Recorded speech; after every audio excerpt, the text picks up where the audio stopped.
예. 이제 또 편하게 한번 또 들으시면요. 개사전은, 설계전은 8개의 각 특성과 선천팔계, 후천팔계에 대한 이야기였죠. 그러니까 그 자체가 좀 더 독립적인 어떤 철학서였다면, 하나의 이론서였다면, 개사전은 본경을 좀 알아야 돼요. 본경의 구조나 이런 걸 알아야 본경, 주역 상하경 있죠. 64개에 대한 설명, 그 경에 대해서 좀 더 이렇게 설명하면서 철학을 얘기한 경이에요. 그러니까 설계전 같은 부분, 설계전 같이 순수한 철학을 얘기한, 역의 철학을 얘기한 부분도 있고, 본경에 대한 해설적인 부분도 있어요. 그래서 이 두 가지가 섞여 있기 때문에 제가 최대한 지금 본경을 제가 먼저 안 해드렸기 때문에 본경에서 필요한 예들이 있으면 몇 개를 샘플로 가져와서 제가 설명드리면서 이제 진행하는 방식이 될 겁니다. 그래서 또 이제 철학적인 얘기는 설계전을 들으신 분들은 그대로 이어질 거예요. 설계전이랑 그대로 얘기가 이어지는 부분도 많고요.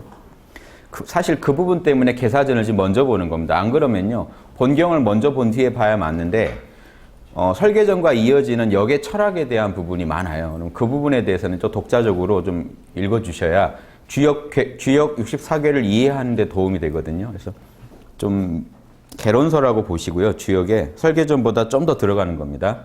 본 텍스트를 이제 좀 하나하나 이제 설명까지 해주면서 철학을 얘기하는, 전체 개론을 얘기하는 부분이라고 보시고요. 자, 이 얘기하기 전에 설계전에 했던 걸 좀 한번 복습해 보면요. 설계전에 궤 하나까지도 다 분석했었죠. 8개에 대해서 좀 이제 아시겠습니까? 8개 건하면은 뭘 의미하고 이런 게 조금 몇 개라도 떠오르셔야 돼요. 예, 그래서 그래야 이 얘기가 계속 진행되는 거니까. 저도 지금 머릿속이 텅 비어있기 때문에 또 새롭게 보시면 돼요. 어떻게 잊어버리는 거 신경 쓰지 마시고요. 그 읽을 때 자명한 느낌이 드는지를 중시하세요. 자, 이 부분이 되게 중요한 얘기인데요. 기억에 의존해서 만약에 우리가 연구를 하면요, 자기가 틀렸는데도 기억에만 떠오르면 계속 틀린 길을 가겠죠. 그런데 기억은 내려놓으세요. 늘 머릿속을 텅 비워놓으시는 게, 정확히 이해하고 암기는 하시되 또 내려놓고 허심한 마음으로 다시 보세요. 텅 빈 마음으로 볼 때만 그 자명한 게 또 떠오릅니다. 이게 진짜 맞다. 어제는 이래요. 어제는 어떤 멋진 작품을 보면서 아 맞다 감탄을 해요. 근데 오늘은요, 아 그건 멋진 거였지 라고 기억을 해버리면요, 그 작품은 더 이상 전혀 멋지지 않기 때문에 내 내면에 감흥을 안 주죠. 이게 철학에서는 심각한 문제가 옵니다. 서양 철학이나 동양의 유학이나 이 두 학문이 성격이 비슷한데 공부해 가는 법이요, 불교나 도교랑 좀 다른 비법이 있어요. 물론 그 하나로 통하면서도 어느 부분을 특정적으로 더 강조한 게 있는데, 이거는 서양 철학에서는 이데아라고 그러고 동양에서는 도나 리라고 하죠. 예, 요거에 대해서 감각을 좀 갖고 제가 이제 주역 공부하는 법이랑 맞물려서 제가 말씀을 드릴게요. 이거는 철학을 공부하는 비법이고, 동양 철학에서는 성리학이나 옛날 선비들이 했던 공부법이에요. 이런 리를 알아가는 과정입니다. 도와 리를. 도와 리가 내 안에서 자명하게 선명하게 그려지기 시작하면 철학이 시작된 거예요. 그게 자꾸 그려지다가 우주 전체가 설명이 될 정도로 만들어져야 우리가 성인도 될 수 있고 철인이 될 수가 있습니다. 그래서 서양에서 철인, 동양에서 성인하는 경지가 같아요. 그 같은데 우리 학당에서 이렇게 말하는 깨어있음, 마음 챙김을 해서요, 정신을 잡념이 하나도 없이 순수 광명하게 만든다고 해서 이걸 알아지질 않아요. 그게 문제가 됩니다. 그래서 일반적으로 좀 깨달았던 사람들이 이상한 짓을 하고 물어보면 진리에 대해서 어둡고 한 이유가요, 이런 철학이나 이런 리학이 안 닦여서 일어나는 일입니다. 도학. 그래서 이 부분에 대해서 여러분이 정확히 이해하시면요, 인간들이 하는 모든 그런 잘못된 일이 왜 잘못되는지가 다 보이고 원인이 보이고 대책까지 다 나오게 돼 있습니다. 원래 그걸 알기 위해서 이 주역이라는 것도 하는 거죠. 제가 설계전 때도 말씀드렸죠. 이 주역, 이 역학을 하는 이유는 이 음양을 단순히 알아가지고 나한테 좀 이롭게 살아보겠다 이런 게 아니라 인간의 길을 연구하는 겁니다. 인간은 어떤 길을 걸어야 되지? 어떤 원리대로 사는 게 인간이 가장 자연하고 조화를 이루는 삶이지? 그걸 연구하다 보니까 우리나라 태극기처럼 태극이라는 양과 음을 알게 된 거예요. 우주는 음양으로밖에 없더라.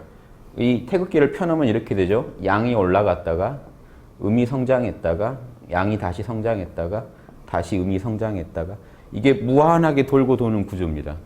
우주는 무한하게 음양의 진동으로 굴러갈 뿐이다라는 걸 얘기해 놓은 거고요. 그럼 인간의 길도 여기랑 조화를 맞춰야 되는데 우주는요, 팽창했다 수축했다 더웠다 추웠다. 땅도 단단했다가 뭐 물러졌다가. 강유, 땅은 딱딱한 거 부드러운 거. 하늘은요, 양, 발산과 수축. 봄은 팽창, 가을은 수축. 이 구조도라는 거죠. 그럼 인간이 플러스가요, 마음이 확 밖으로 나갈 때가 만약에 남과 나를 하나로 보는 사랑이라면, 잘못된 거를요, 품어주는 사랑이 양이라면 잘못된 게 있으면 단호히 그걸 끊어버리는 정의, 심판이죠. 그래서 인과 의가 인간이 걸어갈 길이 전부다라고 설계전에서 했었습니다. 다. 그래서 인간의 길은 사랑과 정의일 뿐이다. 양과 음입니다. 자, 그 글자도 그렇죠. 요거 원래 원 글자가 두 개가 똑같아야 돼요. 각골 문자 보시면 여기 두 개가 똑같습니다. 나하고 남을 한문에서 사람 인자는요, 남을 의미해요. 남을 나랑 똑같이 여겨라. 의는요, 착할 선이나 아름다울 미자에 들어가는 양을 그려놓고 나자를 그려놓습니다. 이게 인과 의의 차이예요. 이는 마음이 남까지 나가가지고 나랑 똑같이 여기는 거고, 의는 나를 정말 아름답게 하는 겁니다. 내가 뭔가 더러운 게 나한테 묻는 거를요, 아주 싫어하는 마음이에요. 그래서 이는 뭐죠? 측은지심. 나랑 아무 상관도 없는 남이 다치고 있는 걸 못 보게 있는 마음이 인이에요. 마음이 거기까지 확장돼가지고 나로 여기고 있어요. 이게 플러스의 마음이면, 의는 마이너스의 마음이에요. 잘못된 게 있으면요, 딱 끊어요. 잘못된 친구를 보면 끊어요. 내가 한 일도 잘못된 걸 보면 수호지심, 부끄럽고 믿고 그게 싫어요. 그러니까 싫어하는 미움의 마음에 기반하고 있습니다. 정의는. 사랑은요, 품어주는, 하나로 여기는 마음. 하나로 여기거나 딱 끊어버리거나 거부하거나 좋아하거나, 이 인간의 두 가지 플러스 마이너스만 잘 쓰면 성인이에요. 인과 의만 잘하면 성인이죠. 성인은요, 별다른 사람이 아니라 도리 그대로 사는 사람이기 때문에 자연히 그렇게 우주가 이렇게 굴러간다는 걸 알고요. 사랑할 때 사랑하고 미워할 때 미워할 수 있는 사람이에요. 이 사람이 성인입니다. 그래서 논어에서 뭐라고 하냐면 공자님이 오직 인자라야. 오직 남한테 나와 남을 둘러보지 않는 그런 자타불이의 공정한 마음을 가진 사람이라야 남을 좋아할 수도 있고 남을 미워할 수도 있다란 말이에요. 능히 남을 미워할 수도 있고 남을 사랑할 수도 있다. 자, 이 말은 뭐냐면요. 여러분이 일반 사람이 누군가를 미워하면요, 그 사람이 꼭 악해서가 아니에요. 나한테 해롭게 했기 때문에 미워해요. 일반인은 나 이해득실로 판단을 하기 때문에 나한테 해가 되고 실이 되면 미워하는데, 성인은요, 그걸로 미워하지 않아요.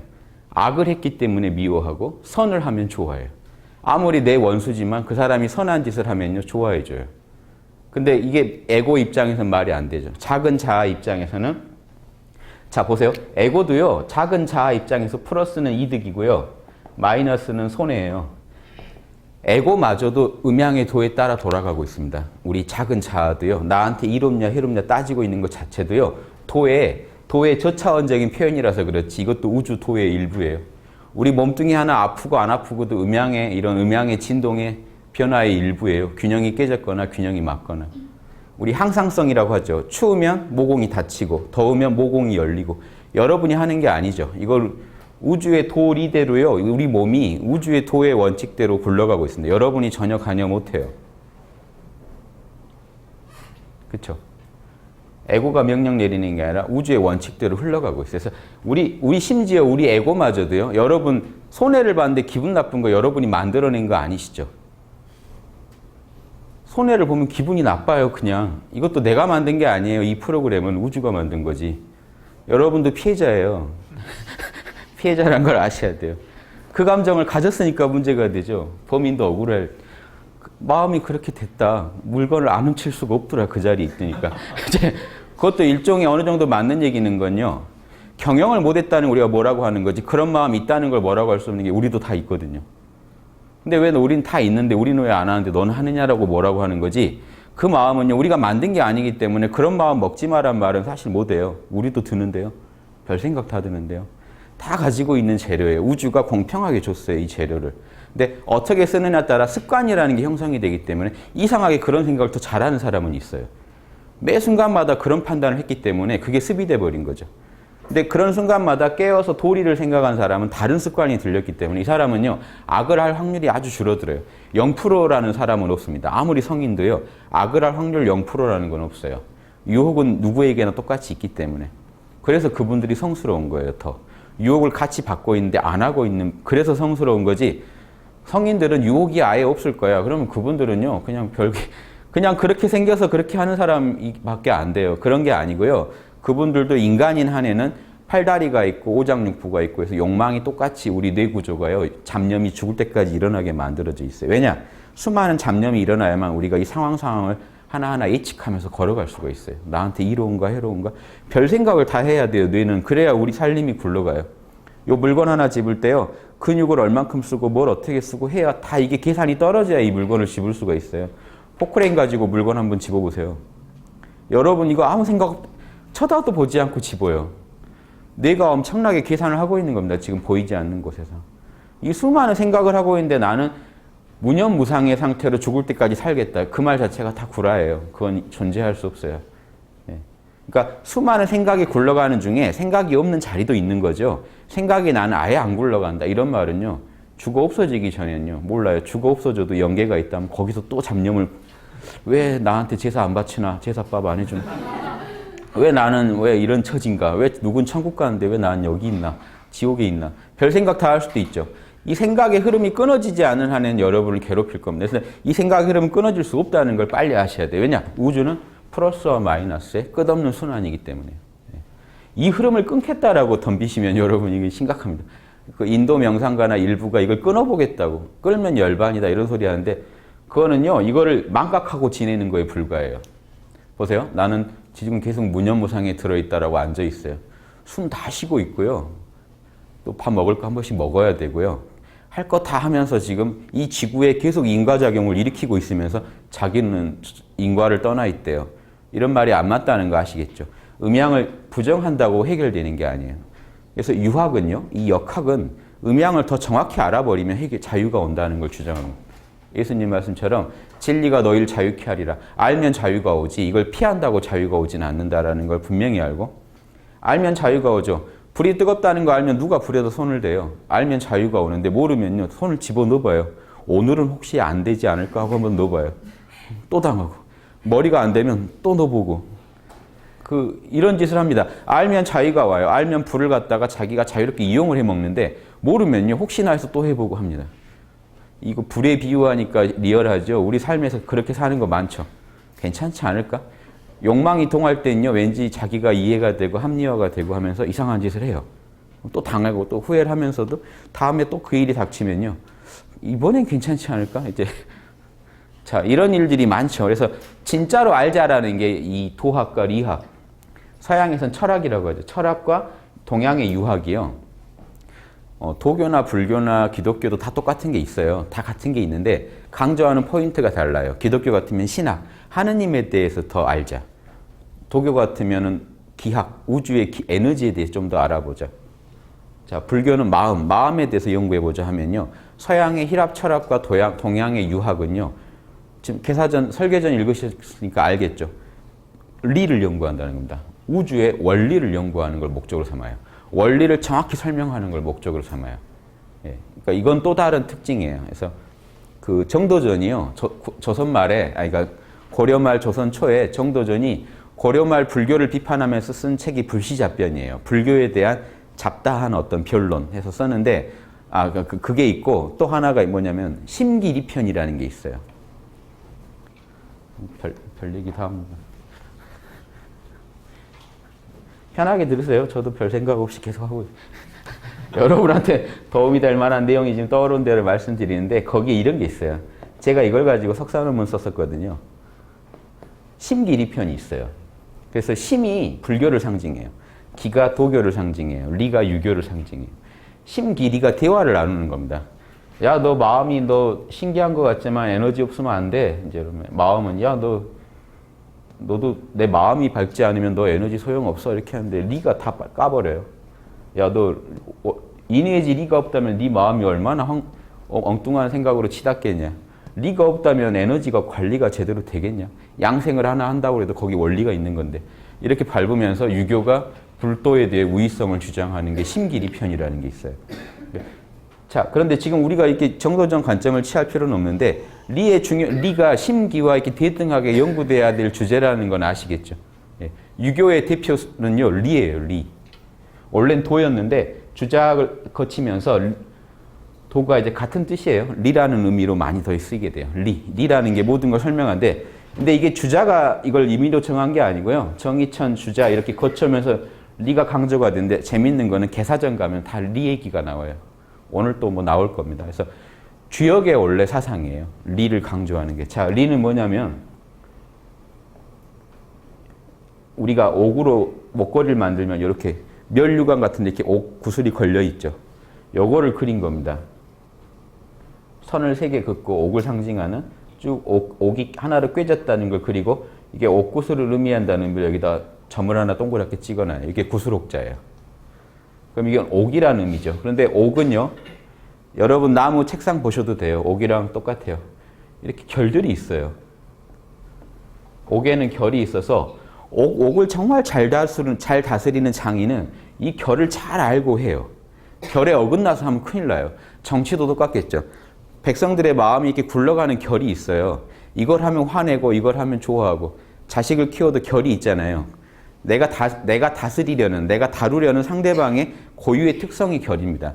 그 나름의 공식이 있어요. 불은요, 불의 결이 있고, 물은 아래로 흐르는 결이 있고, 불은 타오르는 결이 있고, 상대방의 결을 무시하고 덤볐다가는 아무것도 다스려지지가 않죠. 그래서 옥의 결을 정말 잘 알고 다스린다는 게 이게 마을 이자죠. 옥에는 마을이 있어요. 이렇게 마을도 있고. 그래서 옥에 있는 마을이라는 거는 결이란 뜻입니다. 결이란 뜻과 동사로 쓸 땐 다스리다는 뜻이 있어요. 옥의 결을 정말 잘 알고 그걸 다스리는 사람. 즉 리는요, 여러분이 다루는 대상에 적용되는 그 대상이 굴러가는 공식, 법칙을 정확히 알고요. 법칙이란 뜻도 있고 그 법칙을 정말 잘 다스린다는 뜻도 있어요. 그래서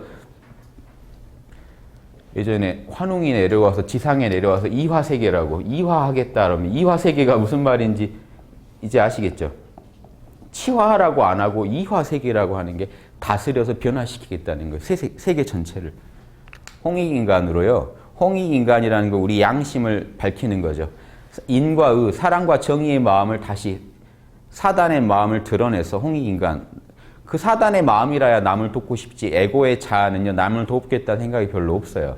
나한테 유리할 때만 움직이는데 홍익인간은 그게 아니죠. 인간은 본래 양심에 우주를 다 하나로 보게 되는 큰 마음이 있으니까 그 마음을 밝혀서 남을 도와주고, 그렇게 하다 보면 인간의 원리대로, 인간이 각자 양심대로 살게 되면 세상이 다스려진다는 겁니다. 실제로 리화세계.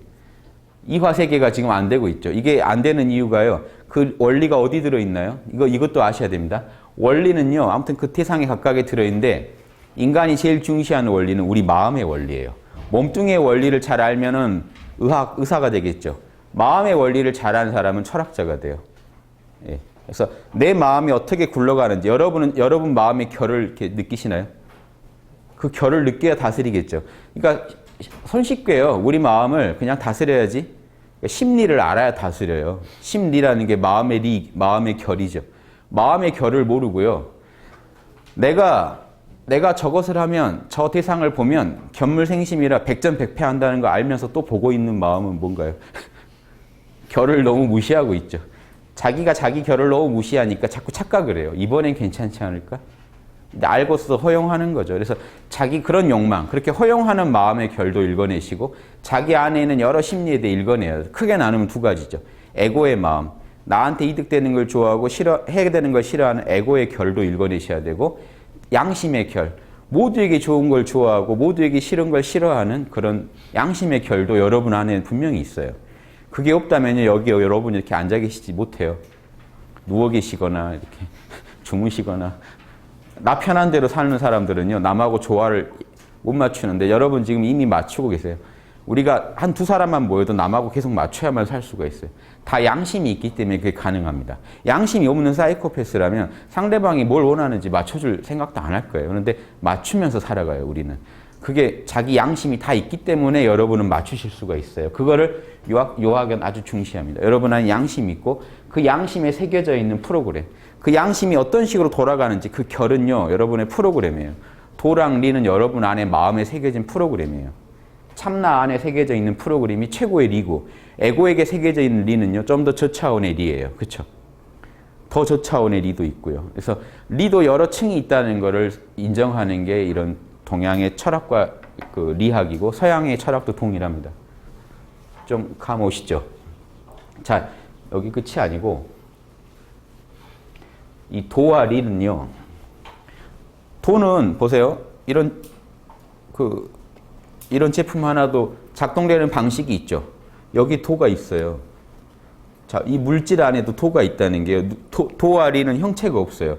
없는데도 이거는요, 분명히 자기 작동 방식대로만 움직여요. 프로그램대로만. 제가 아주 항상 드는 비유 있죠. 만유인력의 법칙이라는 우주의 프로그램이 돼 있다면요. 그게 늘 일어나는데 그 법칙 자체는 없어요. 우리 눈에 보이는 건 요놈이 떨어지는 것만 보여요. 우리 눈에 보이는 건 개별 사물만 보이지 사물 안에 내재되어 있는 이 법칙은 보이지가 않아요.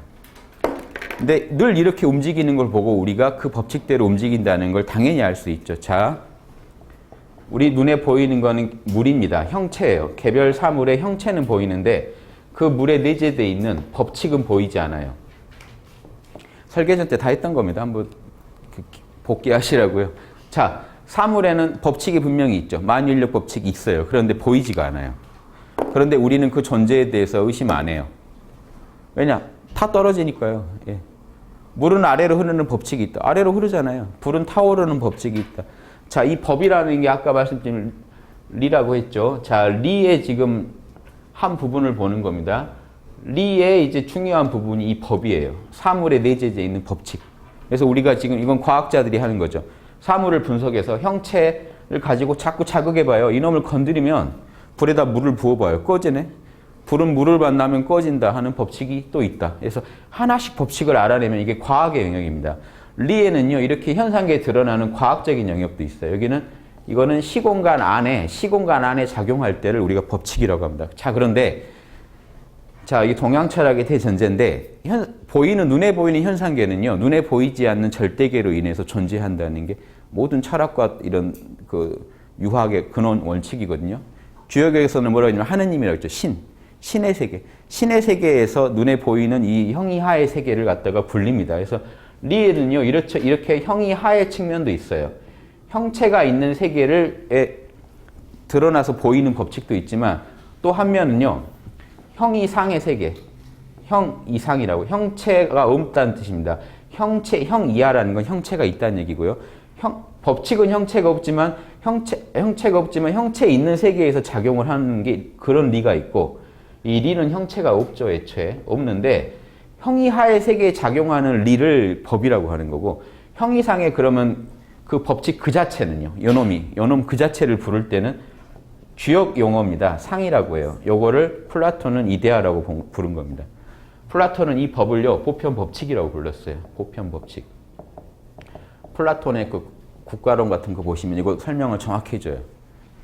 보편 법칙이 존재하게 된 그 근원이 이데아다. 예. 자, 보세요. 이런 의미입니다. 자, 요 하나에 모든 게 담겨 있어요. 요 물건이 지금 떨어지는 건 요건 형체죠. 여러분이 형체를 보셨습니다. 이 형체를 보고 여러분은 이 형체 안에 이 형체가 보여주는 결을 가지고 그 결인 만유인력 법칙이라는 결을 하나가 여러분은 아실 수 있어요.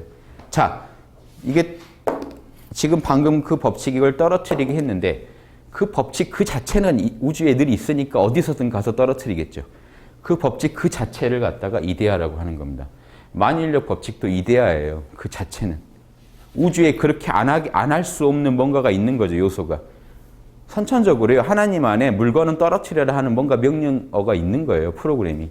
그거를 이런 지금 여러분이 보시는 건 이 마커가 떨어진 건데, 보드 마커가.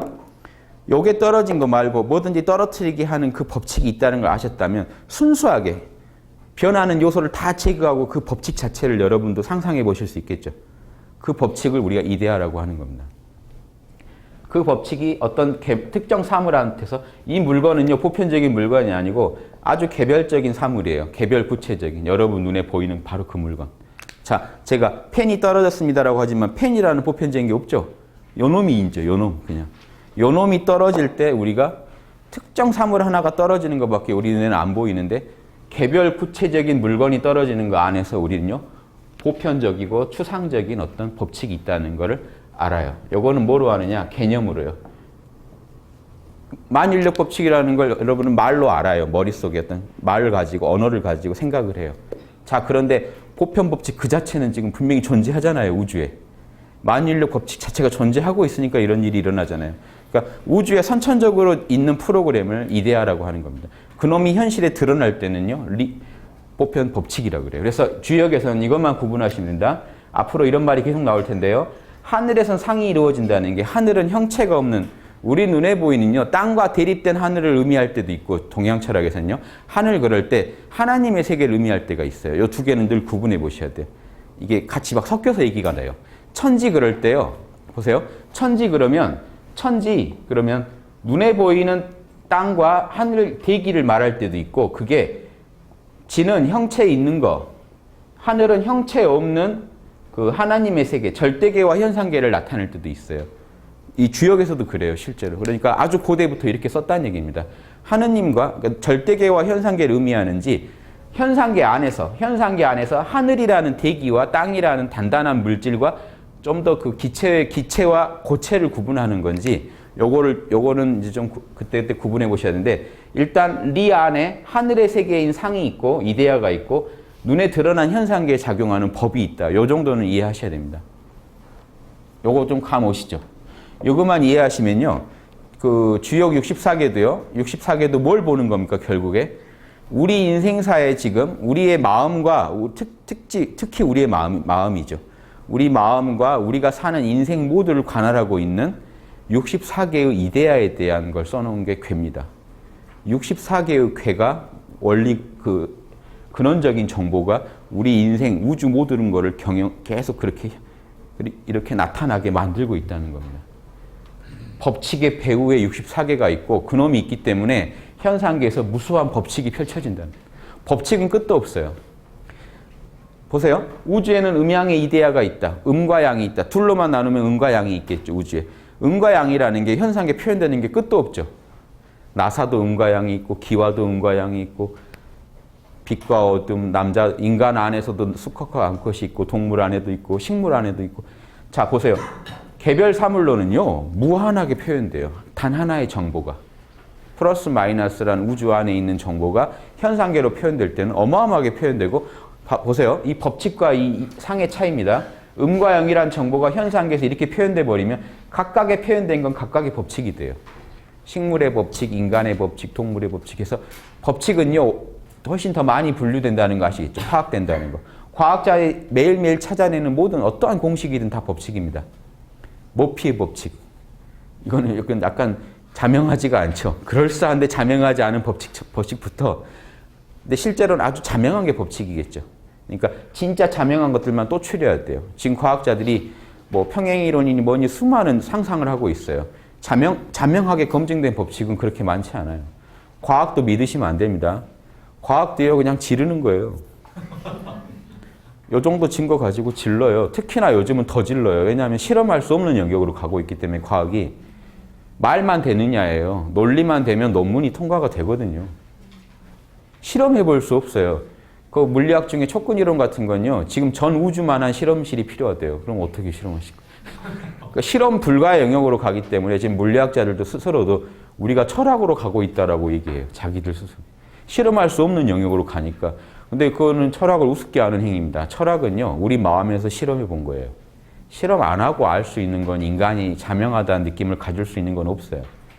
영적인 실험이건 물질적인 실험이건 실험을 했기 때문에 우리는 알 수 있는 겁니다. 성현들이 그냥 말 된다고 막 지르는 게 아니에요. 우주가 어떻게 생겼는지. 마음으로 내 마음에서요. 절대계 신의 세계도 가보고 현상계도 와보고 하면서 내 마음을 실험실로 삼는 사람들이 성인들이고 철인들이에요. 이게 가짜들하고 틀려요. 가짜 학자들은 그 사람들이 남긴 글을 보고 대충 말을 맞춰서 얘기하고 다니는 거예요. 서울은 안 가봤는데 인터넷에 올라온 서울 사진이랑 몇 개의 정보를 보고 야 거기 가로수길 가니까 죽이더라 막 이런 얘기를 하고 다니는 사람들이 학자고요. 진짜 가로수길에서요. 진리도로가 앉아있었던 사람들이 철학자예요. 여기도 앉아보고 저쪽도 앉아보고 지도도 분석해보고 실제 이론과 체험을 하나로 합친 사람들이 학자이기 때문에 이거는요. 제가 과학자들도 오히려 존중해 주는 겁니다. 즉 과학자를 살려주는 겁니다. 철학이라고 과학 무시하는 게 아니라 철학이건 과학이건 이 리를 체험해 본 거에 체험해봐야만 분명하게 자명하게 알 수 있기 때문에 과학자들도 사실은 사물의 원리를 연구하는 거지만 실제로는 하나님의 어떤 하나님 안에 있는 공식들을 연구하고 있는 거예요. 사실은 과학도 철학이라는 얘기를 동양에서는 합니다. 주자학은요, 과학도 철학자라고 봐요. 과학도 리를 연구하니까요. 국리학을 하고 있기 때문에 과학자건 수학자건 철학자건 다 하나의 리를 연구하고 있다고 봐요. 우주에는 하나의 공식밖에 없기 때문에 그 공식의 무한한 변형을 연구하는 걸 주로 하는 게 과학자고 그 본원적인 원리를 직접 하고 들어가는 걸 추구하는 게 철학자다. 이렇게 분석하면 됩니다. 이게 설계전 때도 다 했던 얘기인데 다시 드리는 게 개사전도 이거 모르면 지금 이해를 못 하시고요. 지금 처음 오신 분들도 이거 분명히 머리에 넣어 두십시오. 리화세계를 한다는 얘기가 쉬운 얘기가 아닙니다. 이화세계. 홍익인간 이화세계를 하겠다. 인간이 어떻게 만들어진지 인간의 안에 마음 안에 딱 어떻게 살아라고 새겨져 있는 근원적인 프로그램을 알아야만 이화세계를 할 수가 있어요.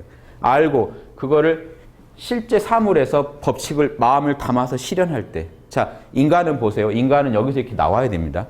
우리가 사물을 연구할 땐 사물을 보고 법을 보고 그 다음 그 배우의 상을 볼 수가 있어요.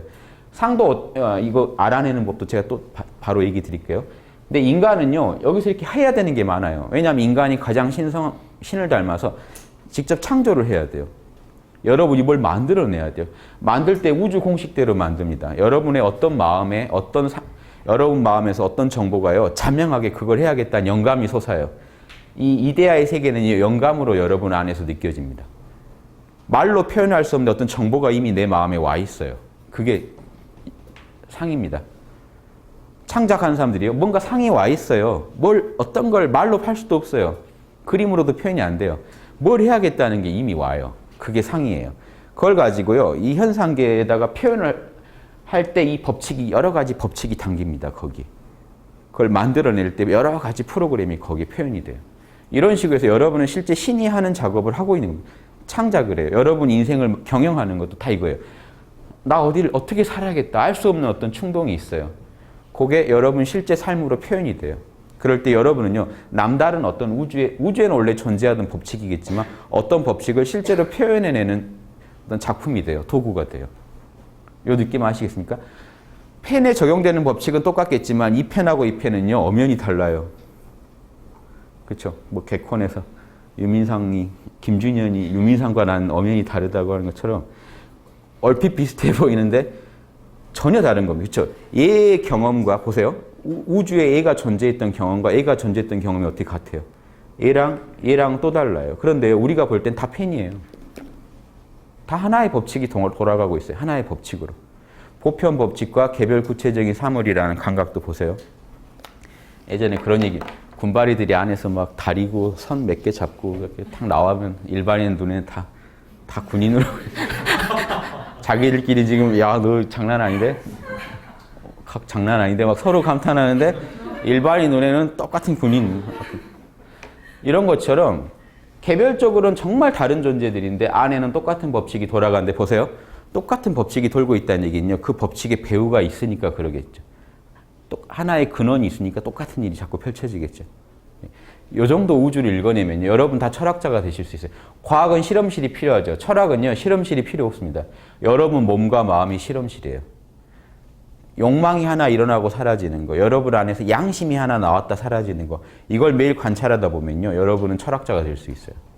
소크라테스가 당시 어떤 도구가 있어요? 자기 몸뚱이, 자기 마음을 가지고 연구하는, 다른 사람의 몸뚱이와 다른 사람 마음, 이걸 계속 부딪혀 보면서 실험을 해요. 그러면서 인간이 어떻게 살게 만들어져 있는가를 읽어내요. 이게 철학하는 겁니다. 어렵지 않죠? 아, 인간은 해봐요. 남한테 막 욕을 해봐요. 안 좋아지. 욕을 하지 말게 돼 있구나. 근데 왜 욕을 하지 말라고 돼 있지? 왜 욕을 들으면 기분이 나쁠까? 존중받지 못하고 있다. 그럼 인간은 그 안에 서로가 각자가 존중받고 싶은 욕구가 있고 이걸 우리는 상대방한테 맞춰줘야만 된다. 이런 식으로 하나씩 추구하다 보면요. 양심이 나와요. 근원에 인의의지의 마음, 측은지심, 남을 공감해줘야 돼요. 공감하는 능력이 이미 있고 여러분은 공감하는 마음이 참 숭고한 마음이라는 게 나와요. 그래서 하늘이 우리한테서 모르는 사람이 자빠져 있는 거 봐도 깜짝 놀라는 거는요. 마치 내가 거기 있는 것처럼 순간적으로 느끼는 거는 하느님이 내 안에서 명령하고 있다는 겁니다. 자, 측은지심에 담겨있는 이데아는요. 사랑하라예요.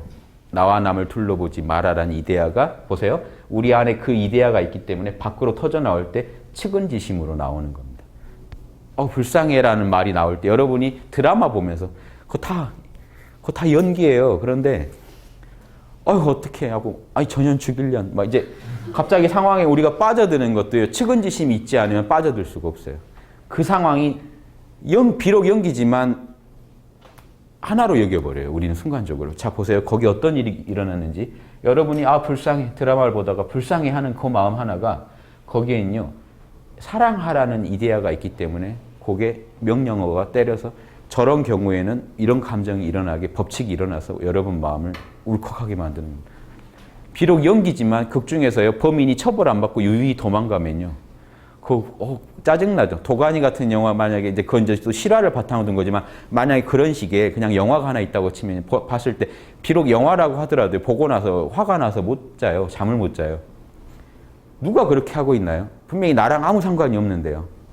여러분 안에요. 잘못된 걸 보면 분노하라, 미워하라는 정의의 이데아가 있기 때문에 그 법칙대로 여러분 마음에서는요. 울컥한 마음이 일어나서 가시질 않아요. 이 공식을 모르는데 이걸 어떻게 해결하며 이 공식을 모르는데 양심을 어떻게 키워요? 그러니까 위대한 철학자들은 인간을 선하게 만들 수 있는 어떤 비방을 알고 있는 사람, 그 결을 알고 있는 그리고 이게 하나님이 우리 안에 새겨놓은 이데아라는 걸 알고 있어요. 그래서 철학자들은 그게 신앙적인 모습을 안 보이는 경우도 있고 보이는 경우도 있지만 다 하나의 종교가예요. 남명 선생 같은 경우는 항상 무릎 꿇고 앉아서 늘 경천, 하나님이 나한테 주신 요 이데아, 천리를 하루라도 내가 이거를 표현을 못하는 건 하나님한테 죄를 짓는 거다라고 생각하고 살았어요. 이 정도 하실 수 있어요. 그래서 성성자라고 방울을 차고 다니면서 방울 소리 들릴 때마다 나는 지금 이 순간 천리대로 살고 있나를 계속 반성해요. 그런데 천리가 뭔지 모르면 반성이 안 되겠죠. 천리가 이니지라는 걸 분명히 알고 있기 때문에 조선 선비들은 우리나라 제가 자주 얘기드리죠. 우리나라 서울에 지금 이번에 서울 성곽으로 빙 둘른다는 겁니다. 그 성곽 두를 때 중요한 문이 되는 이게요. 남쪽에 예, 동쪽에 서쪽에 의, 동쪽에 흥인문, 돈인문, 숭례문, 위에 홍지문, 가운데 보신각. 나라에다가도 딱 새겨놨어요. 자 보세요. 우리나라 서울이라는 물건에 이 법칙을 새겨놨어요. 이 상을. 이게 창작이에요. 그 영감을 이니에지라는 걸 표현해야겠다. 우린 이니에지 안에서 살아야겠다. 이니에지가 최소한 우리나라의 중심인 수도에는 그게 박혀 있어야겠다. 표현이 돼야겠다. 이렇게 해서 어떤 영감을 담아서 만들어요. 자, 하나님도 하나의 작가라고 창작 예술가라고 보고 접근해 보세요. 하나님은요. 모든 우주에 존재하는 모든 제품을 만들 때 이니에지라는 음양오행이라는 이 영감을 가지고 만드세요. 그러니까 늘 다 똑같아요. 플러스 마이너스가 있고. 항상 같은 일이 일어나는 겁니다. 이 같은 일이 늘 일어난다는 것만 알면요. 하나님 마음에 그게 있다는 것도 그냥 알 수 있어요. 이걸 무슨 신비 체험을 해야 알 수 있는 게 아닙니다. 상은. 법칙이 늘 돌아가는 걸 보면 알 수 있죠. 만유인력 법칙이 있다는 걸 알면 하나님 마음 안에 만유인력 법칙이 있다는 걸 알겠죠. 하나님 마음 안에 있는 만유인력 법칙은 이데아고요. 개별 사물로 표현되는 그 법칙은 법칙이에요. 이렇게만 구분하시면 돼요. 여러분이 누군가를 봤을 때 불쌍하다는 마음이 든다면 그럼 여러분 마음 안에서 그게 작동하고 있을 땐 법칙이라고 하는 거고요. 그 근원적인 프로그램, 그렇게 늘 불쌍하라고 만드는 그 내모는 그 근원적인 그 불쌍함을, 측은함을 우리가 이데아라고 하는 겁니다. 측은함에서 개별 구체적인 그런 걸 싹 빼버린 그 순수한 어떤 정보로서만 우리가 파악한다면 그건 이데아예요. 자, 그래서 이제 결론을 하나 말씀드리고 지금 끝나는 건 아니죠. 자, 그러면 어떤 위대한 철학자 플라톤 같은 경우는 이데아를 모르고는요 정치에 손도 대지 말라고 했어요. 이데아를 모르는 사람이 정치에 손을 대면 손을 댈수록 망가진다고 그랬어요. 왜냐? 결을 모르고 다스릴 수가 없기 때문에. 이데아를 모르면 인간의 가장 근원에서 인간을 좌지우지하는 게 이데아라는 겁니다. 자, 양심이 여러분은 지금 전혀 나는 양심 별로 신경 안 쓰고 살았다고 하실지 모르지만 지금 이 자리에 여러분 저랑 이렇게 앉아서 이렇게 여러분 앉아 계시고 있는 것 자체도요. 여러분 양심을 최대한 표현하고 있는 거예요. 여러분 길을 걸으실 때 남하고 안 부딪히려고 하고요. 남한테 피해 안 주려는 마음이 자기도 모르게 계속 작동하고 있어요. 왜냐? 나도 욕먹기 싫으니까요. 이런 식으로 해서 사랑과 정의의 마음이 계속 작동하기 때문에 실제로 여러분이 범죄를 덜 당하고 계십니다. 만약에 양심의 끈이 사람들 사이에서 조금이라도 끊어졌다면 여러분요. 뭔 일을 당할지 몰라요. 오늘 밤 무사히 집에 갈 수 있을까요? 집에 가는 길까지 수백만, 서울 안에 수천만의 사람이 지금 양심을 어기고 있다면요. 나한테 이득만 되면 뭐든지 하겠다는 마음으로 살아간다면요. 못 살아요. 지금 범죄율이 이 정도인 것만 해도요. 양심이 더 작동하고 있다는 거예요. 여러분 안에서. 에고의 욕심보다요. 양심의 도심이 여러분 안에서 진리의 마음이 훨씬 잡아주고 있다는 거예요. 여러분은 생각하시는 것보다 훨씬 양심적이에요. 그러니까 홈쇼핑이나 이런 거 중고상품에서 믿고 거래해야 될 때 돈 집어넣으면 오는 줄 알지 그거를 사기당하는 경우가 더 적다고 생각하죠. 설마 속일이야 하고 살아요. 남한테도 그렇게 생각하고요. 자기도 그걸 신경을 씁니다. 여러분 생각보다 훨씬 천리를 따르고 살아요. 여기서 못 벗어나요. 다만 에고가 심각하게 동할 때는 흔들려요. 나한테 엄청난 이익이 된다는 게 명확해질 때는 이게 흔들려요. 그걸로 인해 발생할 손해에 대해서 눈 감고 싶은 마음이 생겨요. 똑같이요. 여러분만 그런 게 아니고 저도 그렇고 어떤 성인도요. 그 마음이 있는 건 똑같을 겁니다. 왜냐? 우주의 에너지가 그 재료 다 똑같은 재료로 만들어졌는데요. 다만 이 양반은 예전 어른들은 이 원리를 더 알기 때문에 우리가요. 사물만 보고 살다 보면 만유인력 법칙이 있는지도 모르고 살았잖아요. 뉴턴도요. 사과 떨어지는 걸 눈에 보면서도요. 별 생각 없이 봤을 겁니다. 자, 보세요. 뉴턴이 사과를 발견한 것처럼 여러분은요. 학문을 통해서 이데아를 알아셔야 돼요. 그래서 철인이 되고 성인이 되는 비결은요. 원리를 정확히 모르는 성인은 없습니다. 생각해 보세요. 예수님한테요. 이건 어떻게 해야 원리에 맞을까요? 어떻게 해야 선일까요? 자, 원리에 맞는 행위를 우리가 선이라고 하고 이걸 위배되는 걸 악이라고 합니다. 선악 구분 못하는 성인이 있을까요? 성인 중에? 4대 성인 중에? 부처님 이렇게 해야 옳을까요? 저렇게 해야 옳을까요? 할 때 난 구분을 못하겠다 하는 사람이 있을까요? 우리처럼 그냥 모른다 해라. 이렇게 얘기 안 합니다. 모른다는요. 물질에 빠져있는 그 마음을 꺼내오려고 모른다는 거지 꺼내온 다음에는요. 이 이데아를 읽어내야 돼요. 이게 진짜 공부입니다. 모른다 다음에 진짜 펼쳐지는 공부는요.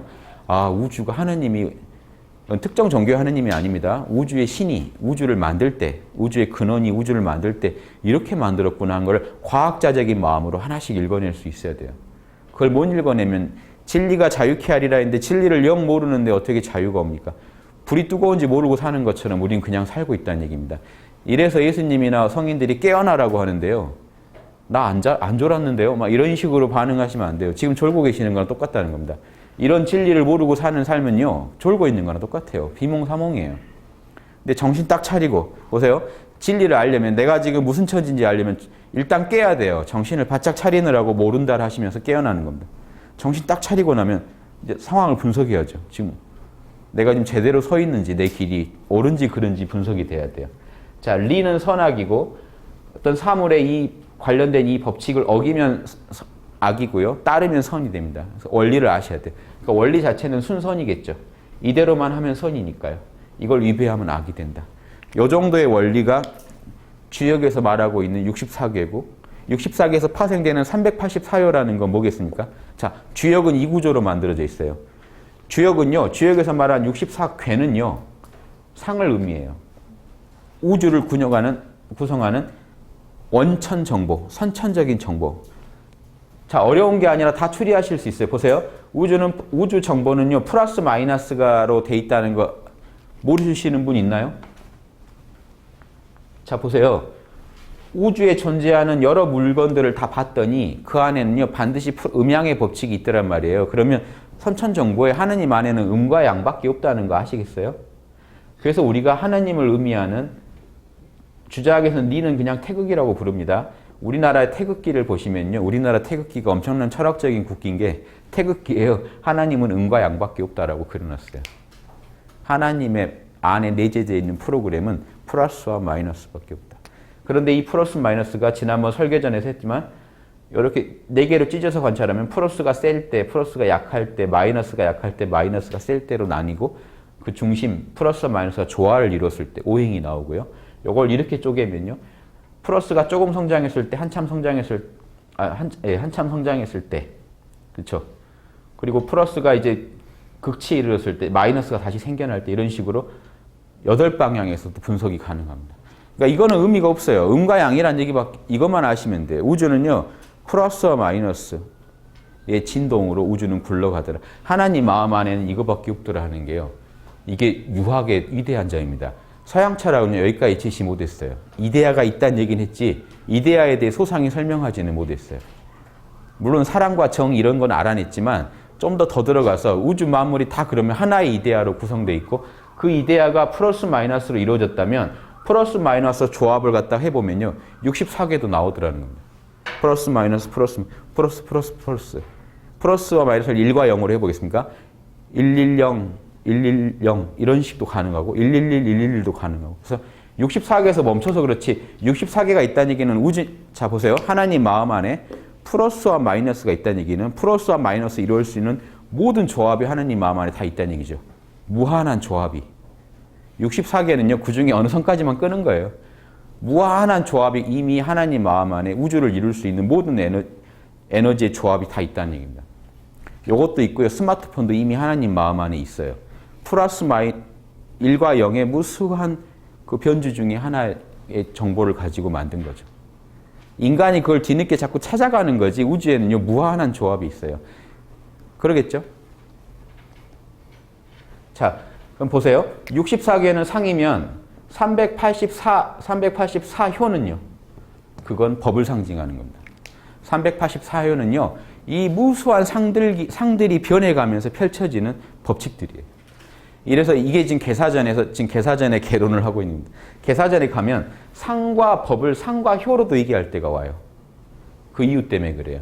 상은 이데아를 선천정보를 의미하고 효는요. 개별 사물 안에서 변화하는 그 법칙들을 의미합니다. 근데요 보세요. 이게 두 개가 아닌 거 아시겠죠? 한 사람이요. 제가 문 열고 밖에 나가면 효고요. 아니 법칙이고 문 닫고 들어와 있으면 이데아예요. 한 사람이에요. 한 사람의 드러나지 않는 절대계적인 모습과 현상계 안에 작용할 때의 모습. 그래서 참나와 에고와 관계도 되지만 참나와 에고도 결국은 둘이 아니더라 하는 것도 이해하셔야 됩니다. 같은 나인데 보세요. 같은 나인데 나 그러면 참나예요. 하나님 같은 나예요. 어떠한 제약도 붙지 않는 나라는 거는요. 생사도 없어요. 나에는. 근데 태어난 나, 죽은 나, 살아가고 있는 나, 병든 나 하면요. 에고가 돼요. 같은 나인데. 마찬가지로 이데아 그러면은 그냥 순수 그 자체의 정보고 법 그러면요. 현상계 안에서 작용하고 있는 그 법이에요. 되게 제약된. 즉 어느 날 언제 태어난 이 여러 펜 중에 요놈의 펜 안에서 작용하고 있는 법칙이 돼요. 제약된 나가 되는 겁니다. 제약된 법칙이 돼요. 자, 여기까지 이해되시죠? 이거는 철학 개론이기도 해요. 플라톤의 국가론 보면 이걸 갖다가 동굴의 우화라는 걸로 설명합니다. 그때 한번 설명드렸는데 들어보셨죠? 예, 제 동영상 보시면 나오고요. 자, 철학 그러죠. 철인 한번 요 뜻을 풀어볼게요. 철은요 이게 원래는 이거거든요. 나무목이 지금 끊어져 있는 겁니다. 중간이 뭐로요? 도끼로. 이게 도끼 근자예요.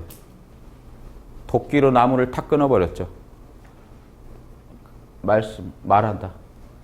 철은요 하나하나 분석해서 말할 수 있다는 겁니다. 철은. 동양에서 쓰던 말이에요. 철인이 서양에서 들어온 게 아닙니다. 유학에 원래 철인이란 말이 나오니까 서양에 들어온 학문, 그 학문 철학을 뭐라고 설명할까 하다가 이 철이란 말이 좋으니까 붙인 겁니다. 그래서 이 동양에서 철인 그러면요, 이제 성인급이에요. 그러면 어떤 의미인지 아시겠죠? 보세요. 나무 하나에는요, 동양에서 나무를 되게 중시하는데 나무에서 말단적인 부분 하면 말자가 됩니다. 나무에서 뿌리 부분 하면 근본 본자가 돼요. 나무라는 건요, 본말을 다 갖춘 눈에 보이지 않는 뿌리와 뿌리는 눈에 안 보이죠. 흙 속에 있으니까. 눈에 보이지 않는 본질과 눈에 보이는 현상을 갖춘 하나의 온전한 물건을 나무로 비유합니다. 그 나무를요, 끊어가지고 본질과 말단을 하나하나 설명할 수 있는 사람. 철인 맞죠? 이 정도 돼야 철학자죠. 이렇게 되게 지적인 부분에서 설명하면 철이고요. 성은요, 귀자, 탁월할 이거 임자 이러면요. 남이 못 듣는 천명 하느님의 그런 프로그램을 들어요. 아, 지금 하느님이 사랑하라고 하는구나. 정의로우라고 하는구나. 인의예지의 명령을 남은 못 듣는데 듣고 그걸 남한테 말로 설명해 줄 수 있는 사람이에요. 그런데 그 사람이 요 임자는요.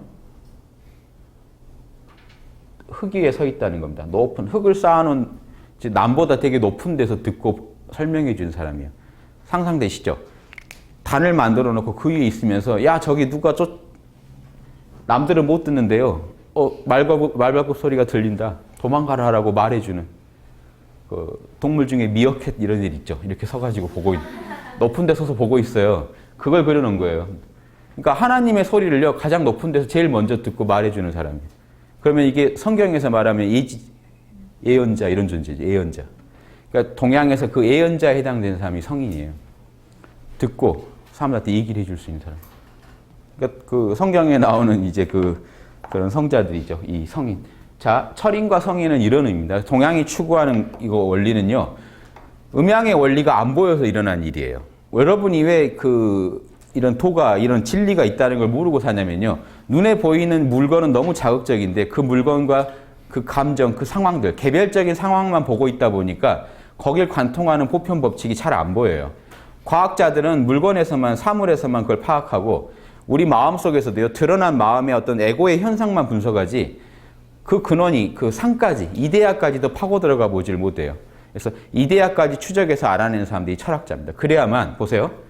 나무로 치면, 과학자들은요, 나무로 치면 눈에 보이는 부분의 나무만 연구하다면 철학자는 분명히 나무가 있다는 얘기는 안에 뿌리가 있다는 얘기다. 뿌리가 당연히 있다고 생각하고 접근하는 사람들이 철학자입니다. 그리고 그걸 단순히 추론으로 하는 게 아니라 마음에서요. 실제 보세요.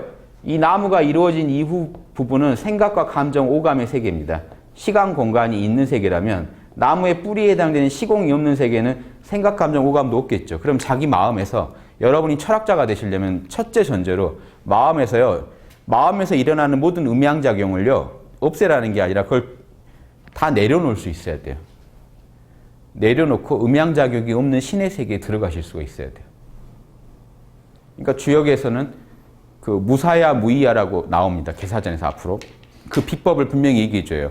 무사무이 이렇게 하고 싶다면 생각도 하지 말고 여기 마음심자죠.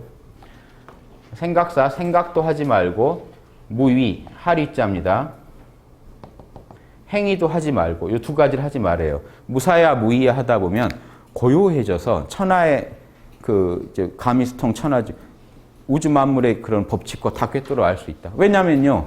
본인이 이데아랑 하나가 돼버리면요. 우주 만물의 법칙도 읽어낼 수 있는 힘이 생긴다는 겁니다. 자, 이런 주역 개사전에 이런 신비한 어떤 명상법이 나와요, 이미. 그래서 자, 신기한 게요. 철학자들은 늘 명상법을 얘기합니다. 각자대로. 노자에 가도 무의, 기독교 가도 무슨 묵상법이나 기도법, 불교 가면 참선법. 왜 그러냐면요. 이 눈에 보이는 세계만 연구해가지고는 근원을 알 수가 없으니까요. 이데아를 바로 알고 싶어 하기 때문에, 상을 알고 싶어 하기 때문에 모든 철학자들은 이런 생각, 감정, 오감의 시공 안에서 펼쳐지는 음양의 세계를요, 초월할 수 있는 자기 나름의 어떤 비법을 알아야 돼요. 자, 이래야만 실험실이 지금 넓어집니다. 눈에 보이지 않는 세계까지 실험할 수가 있어요. 그 세계에 들어가가지고요. 자, 보세요. 생각해 보세요. 이 세계에서는 법칙과 내가 벌써 둘이에요.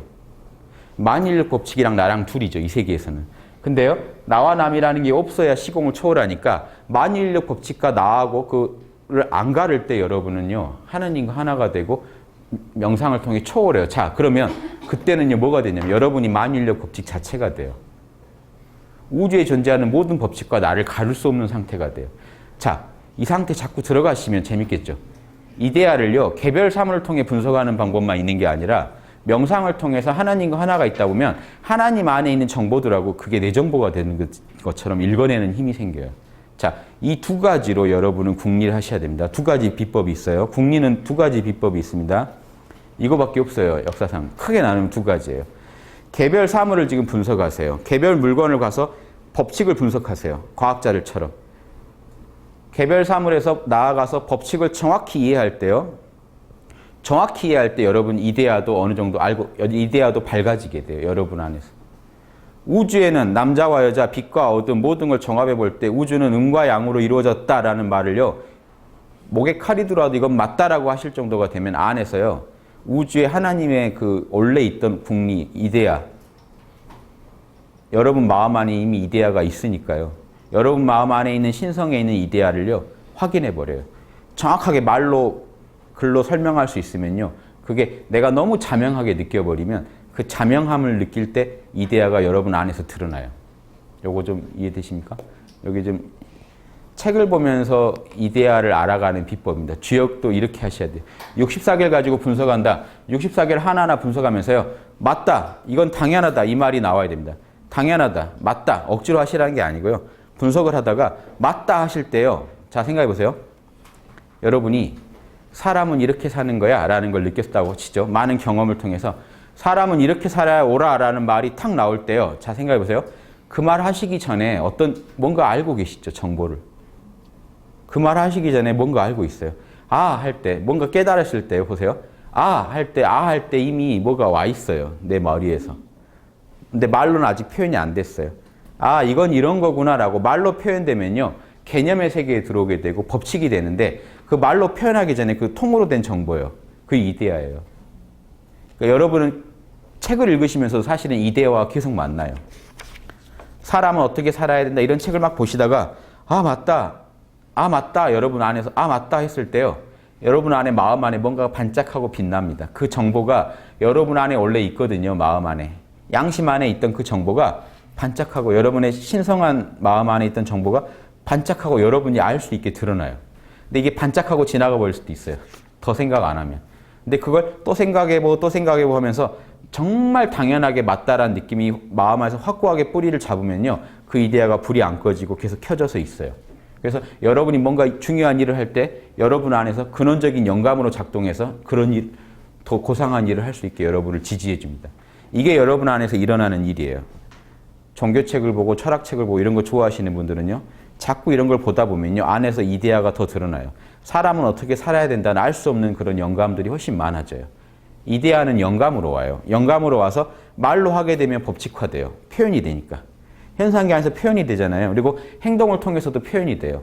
이렇게 개별 사물에 작용하는 그 이데아들을 64개로 담아놨다는 게 주역의 위대한, 주역책이라는 게 위대한 내용입니다. 단순히 이걸 점치는 대로만 쓰면 정말 아까운 책입니다. 점치는 건 중요한 게 아니에요. 점은요, 나한테 혹시 일 올까 해서 보통 치기 때문에 에고의 마음으로 쳐요. 내가 뭘 좀 알면 주식 투자를 더 잘할 텐데, 내가 뭘만 알면, 내일 어떻게 될지만 알면. 이런 에고의 마음을 비우고요. 진짜 하나님 마음으로 주역을 공부하면 전혀 다른 주역이 펼쳐집니다. 내 인생의 지침이 되고 그냥 이대로 철학서가 돼요. 우주에는 음과 양의 무수한 상황이 있다는 거 아시면요. 내가 어떤 상황에 직면했을 때 점을 안 쳐도 알아요. 지금 내가 무슨 개의 이데아에 지배하에 있구나. 영감으로 알아요. 그러면 거기에 맞게 내가 답은 똑같아요. 인의지 잘함으로써 돌파해요. 그러니까 주역을 보면은 군자라면 좀 다를 것이라는 내용들이 나와요. 소인이랑 군자랑요. 같은 이데아의 지배를 받을 때 보세요. 불우한 처지에 지금 좀 마이너스 요소가 강한 어떤 이데아에 내가 지금 처지에 있다고 치죠. 우주의 어떤 그런 정보에 내 지금 일어난 현상을 보니까요. 내 주변에 일어난 현상을 다 보니까 지금 제 처지가요. 되게 우주가 마이너스적인 요소로 표현하고 있어요. 영감을 가지고. 근데 우주는 선하지 않은 게 없기 때문에 그 안에서도 선을 지키면 돼요. 인의에 맞게만 처신하면 그게 지나가는데요. 와, 다 끝났다. 뭐 나는 막 하면서 이제 막 그 죄도 더 막 막말하고 좌절해가지고 더 막 이상한 짓을 하면 더 안 좋은 이데아가 자꾸 펼쳐지겠죠. 그러니까 어떤 상황에 하나 점을 쳐서요. 나한테 뭐 유리할까 하고 점치는 마음으로 이 주역을 활용하지 마시고 그것도 가능합니다. 그런데 이왕이면 이걸 철학적으로 쓰시면 내가 지금 어떤 처지에 왔으니까 지금은 보세요. 크게 나누면 이거겠죠. 우주는 플러스와 마이너스만 있으니까요. 제가 지금 한참 올라가는 기세인지 내려오는 기세인지 한참 바닥인지 자 어디 있든지 간에요. 이니에이지만 하시면 그게 빨리 지나가는데 이니에이지를 안 지키면요. 올라갔다가 금방 떨어지고요. 내려가면 한참 내려가요. 자 이런 일이 계속 일어나게 됩니다. 이해되시죠? 예, 여기까지만 하고 5분 쉬고요. 다시 하겠습니다.